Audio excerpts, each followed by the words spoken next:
সবাইকে শুভ বিজয়া। চতুর্থীর একটা ভিডিও নিয়ে আমি আজকে চলে এসেছি। অফিস ফেরত অফিস কলিগদের নিয়ে চলে গিয়েছিলাম চতুর্থীর দিন বৈশাখী সেক্টর 1-এ যে সাংহাইটা আছে সেখানে একটু চাইনিজ খেতে। ভেতরের অ্যাম্বিয়েন্সটা তো এখানে খুব সুন্দর, স্টাফদের বিহেভিয়ার আর খাবারের কোয়ালিটিও খুব ভালো।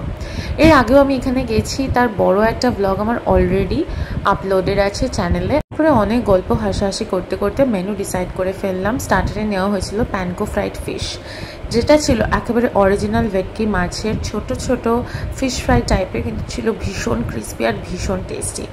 স্টার্টার আইটেমটা খেয়ে একদম মন ভরে গিয়েছিল। বেশ খানিকটা ফাঁকা ছিল কারণ আমরা খুব তাড়াতাড়ি পৌঁছে গেছিলাম। অনেকক্ষণ ওয়েট করার পর আমাদের জন্য চলে এসেছিল চিলি গার্লিক ফ্রাইড রাইস, আর তার সাথে নিয়ে নিয়েছিলাম সাংহাই স্পেশাল চিকেন। চাইনিজ মানে আমাদের ফার্স্টে এই কম্বোটাই মাথায় আসে।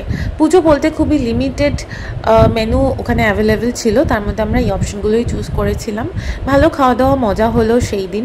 পঞ্চমী থেকে অফিস ছুটি পড়ে যাচ্ছে, তাই এরপরে আর দেখা হবে না, কারণ 3 জন 3 মূল্যকে থাকি, তাই সেই দিনটা বেশ ভালো মজা করে কাটালাম। খাবার দাবার নিয়ে তো কোনো কথা হবে না, সাংহাই মানেই চাইনিজ স্পেশাল, আর চাইনিজ আইটেম এখানে ভীষণ ভালো পরিমাণে পাওয়া যায়।